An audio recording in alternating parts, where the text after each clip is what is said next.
Pick my nose. Don't worry, Mom. Orang pertama yang bapaknya botak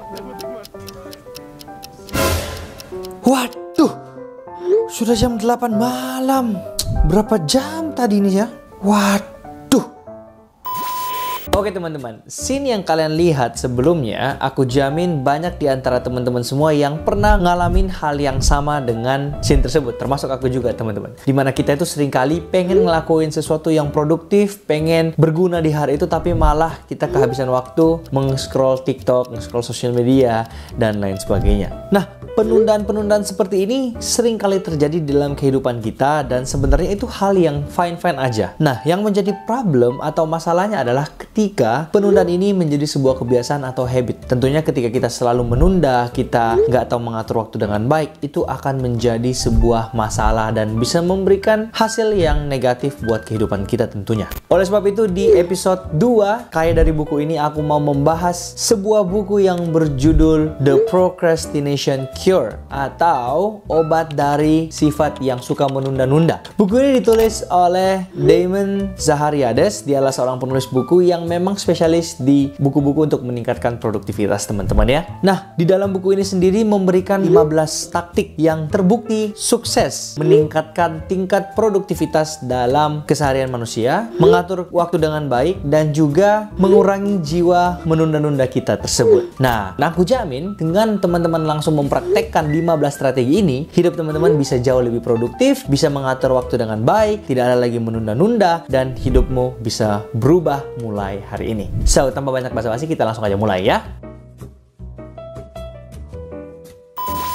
Menurutku sih strategi ke-13 yang paling efektif ya, karena aku sendiri melakukannya dan terbukti berhasil. Jadi pastikan kalian nonton video ini sampai habis, oke? Nah, kalian harus tahu dulu nih, apa yang menjadi penyebab kalian itu menunda-nunda. Nah, di dalam buku ini memberitahu ada beberapa penyebab kenapa kalian menunda-nunda. Yang pertama, ada rasa takut akan kegagalan. Perasaan takut tersebut akan membuat kalian menunda-nunda, guys. Kenapa? Karena ya sebelum kalian berbuat sesuatu, ya kalian udah takut duluan. Kalian takut, gimana ya kalau misalnya aku ngelakuin ini, aku bisa gagal. Ya, yang kedua, kalian tuh pengen perfect, pengen yang bagus banget, yang sangat-sangat hasilnya tuh yang luar biasa bagus ya, perfeksionis teman-teman. Nah, ini juga yang biasa menjadi faktor kita tuh menunda-nunda. Kenapa? Karena ketika kita mau melakukan hal yang perfect, tentunya itu membutuhkan banyak effort, membutuhkan banyak tenaga, dan itulah yang membuat kita tuh akhirnya menjadi males. Kayak, wah, kalau misalnya aku ngelakuin ini membutuhkan waktu yang 6 jam nih, membutuhkan waktu yang lama nih, dan akhirnya apa yang terjadi? Kalian nggak even kerjain, kalian skip pekerjaan itu. Dan yang ketiga, kalian itu takut membuat pilihan yang salah. Misalnya di dalam hari tersebut kalian punya beberapa tugas.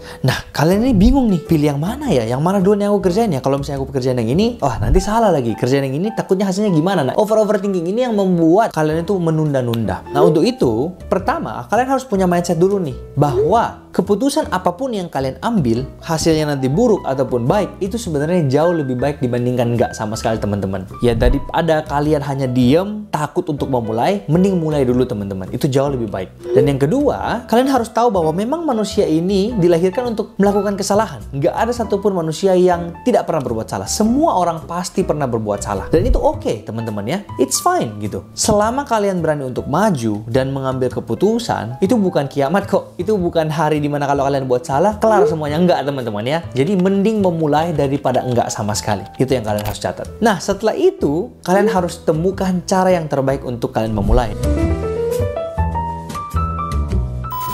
Pertama, kalian bisa mengambil saran dari penulis Mark Twain. Dia berkata bahwa temukan katakmu. Katak di sini adalah sesuatu yang dia nggak suka kerjain. Hal yang dia rasa buruk, hal yang dia rasa bosen nih kalau misalnya ngerjain ini. Nah, setelah kamu udah tahu, kalau bisa hal ini cepet-cepet disingkirin deh. Jadi misalnya, kalian bangun pagi nih. Nah, katakmu ini yang langsung disingkirin secepat mungkin, teman-teman. Karena ini yang nanti akan membuat kalian menunda-nunda jika tidak diselesaikan dengan cepat. Dan ketika kalian udah menyelesaikan tugas yang gede ini, maka pasti yang sisa-sisa yang kecil-kecil ini akan pasti selesai. Karena kalian udah menganggap yang menghambat kalian ini udah hilang. Jadi pasti hati lebih plong juga dan lain sebagainya. Yang kedua, kalian boleh menggunakan trik yang namanya fokus dalam 10 menit pertama. Misalkan ya, kalian pengen kerjain tugas yang banyak banget. Kalian jangan pikirin untuk selesaikan semuanya ini dulu deh. Kalian fokusnya ke 10 menit awal aja. Jadi kalian udah harus set kira-kira tugas yang mana yang bisa selesai hanya dalam 10 menit. Misalnya ketika kalian ingin membuat PowerPoint atau sebuah slides presentasi ya, kalian coba fokus itu untuk menyelesaikan 2 slides awal aja dalam waktu 10 menit itu. Kenapa teman-teman? Karena biasanya ketika kita udah mengerjakan sesuatu di dalam 10 menit awal, kita akan cenderung untuk terus melanjutkan tugas tersebut. Jadi jangan terpatok kepada hal-hal yang besar, tapi fokus ke kecil ini dulu, 10 menit awal. Cara yang ketiga, kerjakan tugas ketika kalian tahu bahwa kalian punya energi yang cukup untuk menyelesaikan tugas tersebut. Misalnya teman-teman ya, kalian adalah morning person, orang yang ketika di pagi hari itu jauh lebih produktif, jauh lebih semangat. Maka tugas-tugas ini kalian pindahkan semua ke pagi hari. Nah, tapi kalau kalian tahu bahwa diri kalian adalah night person, yang dimana kalian lebih produktif ketika malam hari, nah jangan kalian taruh tugas-tugas ini di pagi hari, karena itu nggak akan bekerja teman-teman ya. Itu malah menghabiskan banyak waktu. Cara yang keempat, sederhanakan tugasmu. Maksudnya apa sih sederhanakan tugas di sini? Aku tuh suka yang ngelis tugas teman-teman ya. Misalnya upload konten, aku tulis sebagai 1. 2, upload story, itu udah 2 nih yang berbeda. Upload YouTube, 3 yang berbeda. Jadi itu banyak banget akhirnya teman-teman. Nah, di buku ini disarankan kalau bisa teman-teman sederhanakanlah semua tugas-tugas ini dan maksimal itu hanya 7 dalam 1 hari. Kenapa? Karena ketika kalian sudah menyederhanakan tugas-tugas ini, maka pasti semuanya itu bisa selesai di hari itu. Bedanya ketika kalian udah melihat tugas yang sangat-sangat banyak ini, misalnya ada 20 tugas sekaligus, maka kalian akan cenderung malas dan kayak aduh udahlah besok aja lah sisanya ini dan lain sebagainya. Nah, setelah kalian udah bisa menyederhanakan 7 ini, maka terciptalah strategi yang kelima, yaitu tahu yang mana yang prioritas. Nah, karena kalian udah menyederhanakan, tentunya kalian juga udah memilih dong yang mana yang menjadi prioritas kalian di hari itu. Nah, di buku ini juga disarankan kalau bisa kalian membagi tujuan kalian ke dalam 3 fase. Tujuan jangka pendek, tujuan menengah, dan tujuan jangka panjang. Kalau yang pendek ini kayak misalnya membersihkan rumah, kayak misalnya pergi ke gym, kerjain PR. Yang menengah ini kayak misalnya dapat nilai yang bagus, naik kelas, badan bagus, dan lain sebagainya. Dan yang jangka panjang ini misalnya 10 tahun yang akan datang itu pengen jadi apa. Nah, nanti dari sini kalian bisa taruh tuh skalanya 1 sampai 5. Nanti kalian udah susun dan kalian lakukan yang penting-penting dulu. Strategi yang keenam, fokus kepada satu hal saja. Jangan multitasking. Jangan kerjain 1 dan 2 barengan. Karena itu nggak akan buat kalian fokus. Kalau bisa selesaikan 1 dulu, dan setelah itu lompat ke yang 1 lagi. Setelah itu ke yang 1 lagi. Jadi satu-satu dikelarinya. 7. Jadwalkan tugasmu. Nah, dalam penjadwalan ini, aku ini suka mencatat di notes. Jadi gampang banget. Aku bawa HP ku kemana-mana dan aku tulisnya di notes. Aku tulis aja 1 apa, 2 apa, 3. Aku list. Di hari itu aku harus kelarin apa-apa aja. Nah, mungkin ada teman-teman juga yang bisa menggunakan kalender. Karena sekarang kan di Google Calendar itu udah canggih banget. Jadi kalian udah bisa tulis nih tanggal sekian ada meeting apa, jam-jamnya itu udah jelas banget. Kalian harus kerjain apa dan lain sebagainya, itu bisa juga. Gunakan hal yang bisa mempermudah hidupmu lah ya. Jangan mempersulit. Yang kedelapan, pasang target waktunya. Ada satu hukum nih yang namanya hukum Parkinson. Nah, hukum ini menyebutkan bahwa pekerjaan itu menyesuaikan dengan waktu yang sudah ditetapkan. Maksudnya apa nih teman-teman? Jadi kayak gini. Misalnya aku tahu bahwa untuk membuat konten, menulis skrip sampai syuting itu membutuhkan waktu hanya 1 jam saja maksimal. Tapi ketika aku pengen syuting di hari itu, aku set waktunya 3 jam, maka dari pembuatan skrip itu sampai syuting itu akan memakan waktu 3 jam. Yang dimana sebenarnya 1 jam pun udah kelar sebenarnya teman-teman. Jadi penting banget setelah kalian udah list tugas-tugas apa yang kalian melakukan di hari itu, kalian tulis jam berapa sampai jam berapa itu kalian ngelakuin apa. Kenapa? Karena kalau nggak ada spesifikasi jam tersebut, maka pasti tugas tersebut akan molor, akan berlangsung lama dan tidak produktif sama sekali. Nah, tapi kalau misalnya memang pekerjaan ini tuh membutuhkan waktu yang lama nih, misalnya 6 jam, 8 jam, gimana? Kita lihat aja udah takut gitu kan. Kalian boleh memecahkan atau membagi tugas-tugas tersebut menjadi beberapa bagian. Misalnya kalian mengerjakan 1 jam pertama dulu. Nah, nanti setelah 1 jam kan istirahat 10 menit. Misalnya kayak gitu. Yang penting ada istirahatnya teman-teman ya,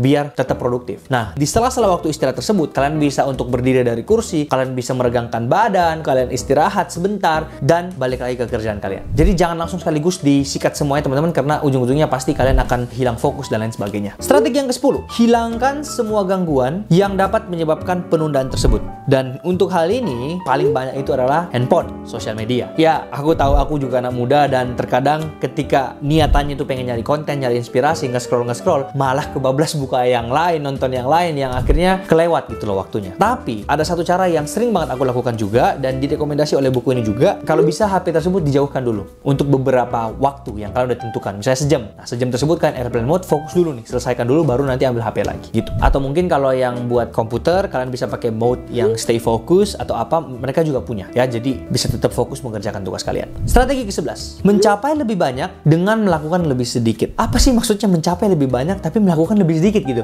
Gini teman-teman, ketika kalian udah punya daftar yang banyak banget, yang tadi sampai 15 dan itu berat-berat semua, mendingan kalian buang dulu deh hal-hal yang nggak penting-penting amat gitu loh. Kalian tetap fokus ke maksimal 7 pekerjaan tadi itu, biar semua ini tuh bisa selesai gitu. Mendingan kita selesaikan 7 dalam sehari daripada list kita 20 tapi yang dikerjain cuma 3. Iya gak sih? Yang berikutnya yang kalian bisa buang adalah hal-hal yang mungkin bersifatnya tuh bosen. Ya misalnya kalau ada kalian yang bosen untuk bersihkan rumah misalnya kan. Ya hal itu dibuang dulu lah kalau memang udah penuh banget jadwal kalian ya. Nah, tapi gimana nih kalau misalnya hal-hal bosen ini tuh tetap harus kita lakuin ujung-ujungnya dan penting gitu loh. Masuklah ke strategi yang ke-12, yaitu mendelegasikan tugas ke orang lain. Misalnya teman-teman ya, kalian malas untuk ngurusin pajak, tapi kan penting nih. Kalau kalian nggak ngurusin pajak, akan masalah kan? Nah, kalian bisa sewa akuntan gitu loh, atau konsultan pajak yang bisa untuk menguruskan pajak-pajak ini, kayak gitu. Intinya, kalian tuh harus menghilangkan tugas-tugas yang tidak seberapa perlu untuk membuat kalian tuh tetap bisa produktif di hari itu. Cara yang ke-13, memberitahu orang lain bahwa kamu berencana untuk melakukannya. Jadi gini teman-teman, aku punya cerita yang mungkin udah banyak yang tahu juga. Jadi aku sempat di tahun 2021 itu six pack hanya dalam 50 hari. Kenapa itu bisa terjadi? Apa yang memotivasi aku sampai segitunya, sampai akhirnya aku bisa six pack 50 hari itu? Ya karena pada saat seminggu sebelum aku decide untuk mau six pack, aku tuh story di Instagramku bahwa guys, dalam 50 hari lagi aku akan six pack. Nah, karena aku udah ngasih tahu ke orang lain nih, makanya ada sebuah tantangan tersendiri. Gimana kalau misalnya aku nggak ngelakuin hal tersebut, pasti aku akan malu. Nah, itu yang sebenarnya memotivasi aku untuk nge-gymku tuh jadi nggak ditunda-tunda lagi. Dan beneran guys, dalam 50 hari beneran six pack. Jadi ingat, kalian bisa ngelakuin strategi ini juga ketika kalian butuh motivasi sebenarnya. Ke-14, jangan pasang deadline sendiri. Pasang deadline itu kalau bisa bareng-bareng dengan orang. Atau kalau bisa deadline-nya suruh orang lain yang buatin buat kamu. Kenapa? Karena ketika kalian udah masang deadline untuk diri sendiri, kemungkinan besar pasti akan molor teman-teman. Ada kasus studi di MIT tahun 2002, ada 2 kelompok, deadline-nya ini ditetapkan oleh dosennya. Jadi dosennya udah bilang, kamu akan kumpul tugas ini 2 minggu lagi. Sedangkan yang satunya, kelompok yang satu ini, diberikan kebebasan oleh dosennya untuk terserah mau kumpulnya kapan, tapi kalau bisa dalam 2 minggu. Tahu nggak teman-teman? Kelompok kedua ini, itu molor teman-teman. Jadi nggak tepat waktu. Sedangkan yang kelompok satu ini, tepat waktu.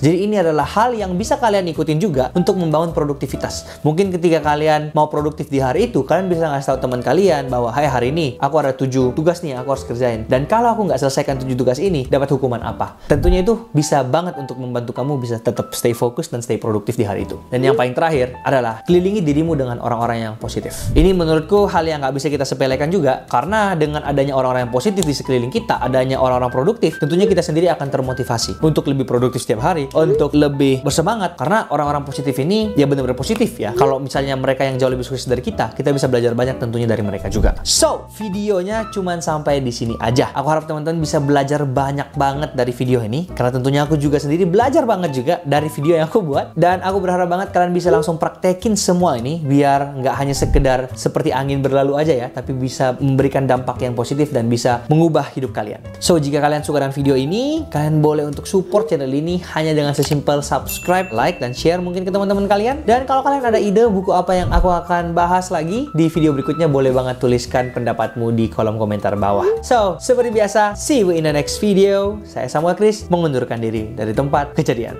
Bye-bye!